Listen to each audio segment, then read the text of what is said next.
మంచి ఫ్లాప్ తీశాడు నితిన్ అన్నకి. వేణు శ్రీరామ్ అనుకుంటా డైరెక్టరు, మంచి ఫ్లాప్ ఇచ్చాడు. ఏం బాలేదు సాంగ్స్ కానీ, 2 సాంగ్స్ బాగుండి, 4 సీన్స్ బాగుండి, 2 ఫైట్లు బాగున్నంత మాత్రం సినిమా హిట్ కాదు. సబ్జెక్ట్ వర్కౌట్ అవ్వాలి. సెంటిమెంట్గా తీసుకెళ్దాం అనుకున్నాడు, ఆ సెంటిమెంట్ కాస్త ఆయన్మెంట్ అయిపోయింది.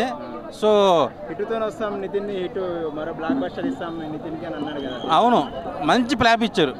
దిల్ రాజు గారికి డబ్బులు పక్క, నీ హీరో నితిన్ గారికి కెరియర్ కొంచెం డిసప్పాయింట్మెంట్.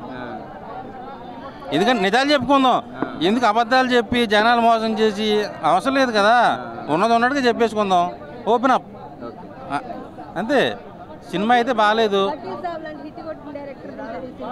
అలాంటి డైరెక్టర్ నుంచి ఇలాంటి సబ్జెక్ట్ని ఎక్స్పెక్ట్ చేయాలా. హిట్ అవుద్ది అనుకుంటే సినిమా చాలా బాగుందన్న. మన తెలంగాణ స్టారు మన నితిన్ అన్న, మన తెలంగాణ ముద్దు బిడ్డ, మన తెలంగాణ చిరంజీవి, తెలంగాణ హీరో. చాలా బాగుంది సినిమా, చాలా బాగా తీసిరు. కానీ అందరూ ఏమంటారు అంటే ఫారెస్ట్లో ఉంది అంటారు. ఫారెస్ట్లో ఉన్నా కానీ ఆ ఎఫెక్ట్స్, ఆ తీసే విధానము, ఆ సెంటిమెంట్ అసలు చాలా బాగుంది అసలు. ఇంకొకటి నడిచిన ఫైట్ ఏంటంటే మొత్తము చుట్టుముట్టు మంటల మధ్యలో ఫైట్ అన్న. ఆ ఫైట్లో వేరే ఉంది, చాలా బాగుంది, చాలా అంటే చాలా నచ్చింది నాకు అయితే. ఇంకొకటి ఏంటంటే అన్న, చాలామంది నెగిటివ్ కామెంట్స్ ఇస్తే ఏమొస్తుందన్నా అన్న, చూడండి అన్న సినిమా, చూడండి, ఇన్వాల్వ్ కాండి, చూసి ఎంజాయ్ చేయండి, ఫ్యామిలీతో చూడండి సినిమా, చాలా బాగుంది సినిమా. ఆ ఫైట్ వేరే లెవెల్ అన్న, చెప్తున్నా అన్న. కాకరకాయ తింటే చేదు, నైట్ చెప్తారు గుడ్ నైట్, ఈ సినిమాలో ఉంది వేరే లెవెల్ ఫైట్. తమ్ముడు సినిమా చూడండి, చాలా ఎక్సలెంట్ అసలు, చాలా బాగుంది. నెగిటివ్ కామెంట్స్ ఇవ్వకండి. దిల్ రాజు అన్న చేసిన ప్రొడ్యూసర్కి, మన శ్రీరామ్ డైరెక్షన్కి చాలా బాగుంది. నేనైతే ఫుల్ ఎంజాయ్ చేసిన, నాకైతే బోర్ లేదు, నాకు నచ్చిందన్న అంతే.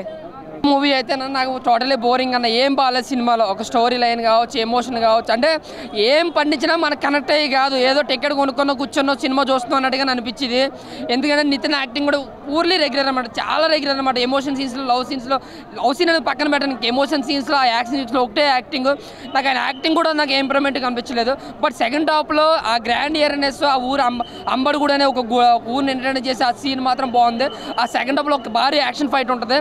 ఆ యాక్షన్ ఫైట్ కూడా నాకు చాలా బాగా నచ్చింది. అంటే సినిమా అంతటా కూడా సెకండ్ హాఫ్లో ఒక యాక్షన్ ఫైట్ ఒకటే బాగుందన్న, మిగతాది ఏమీ బాగాలేదు. బట్ మ్యూజిక్ కోసం మాట్లాడుకుంటే నిజంగా బుర్రపాడు, నిజంగా అసలు బాగాలేదు మ్యూజిక్. ఫస్ట్ నుంచి లాస్ట్ వరకు కూడా కొట్టుకుంటూ పోతారు బీజం, అంటే కొట్టుకుంటూ పోతారు తప్ప ఒక సీన్కి తగ్గ కొట్టడం కానీ, ఒక పాటకి తగ్గ కొట్టడం కానీ, నిజంగా ఒక సాంగ్ వస్తుందన్న ఫస్ట్ హాఫ్లో. నిజంగా చెప్పింది దండం పెట్టాలి. నిజంగా ఓ విధంగా చెప్పాలంటే ఫస్ట్ హాఫ్ బోరింగ్ అని, సెకండ్ హాఫ్ బోరింగ్. ఎవరు వచ్చినా 2.5 గంటలు చెప్పి డబ్బులు టైం 2 వేస్ట్ అన్న, అంతే. Thank you. ఇది వచ్చేసి చాలా ఫ్యామిలీ పిక్చర్. నితిన్ గారు వచ్చేసి ఆ సినిమా తర్వాత 10 సంవత్సరాలకు చాలా మంచి హిట్ ఇచ్చాడు. క్లాస్గా, క్రయింగ్గా చాలా బాగా యాక్టింగ్ చేశాడు. చాలా సూపర్ అండి, చాలా సూపర్. లయ గారు వచ్చేసి కూడా 20 ఇయర్స్ తర్వాత మళ్ళీ కంబ్యాక్, రీఎంట్రీ, చాలా సూపర్ అండి, చాలా సూపర్.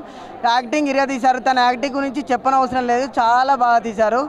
ఇంకోటి వచ్చి ఇది ఫుల్ ఫ్యామిలీ పిక్చర్ అండి. ఫ్యామిలీ వాళ్ళు చూస్తే కన్నీళ్ళు పెట్టవలసిందే. మాస్ ఆడియన్స్కి నచ్చదు, మాస్ ఆడియన్స్ కామెంట్ ఇస్తారు, అది నచ్చదు. ఫుల్ ఫ్యామిలీ పిక్చర్ 4.5 ఇవ్వచ్చు. ఇంకా ఏమైనా డౌట్స్ ఉన్నాయి?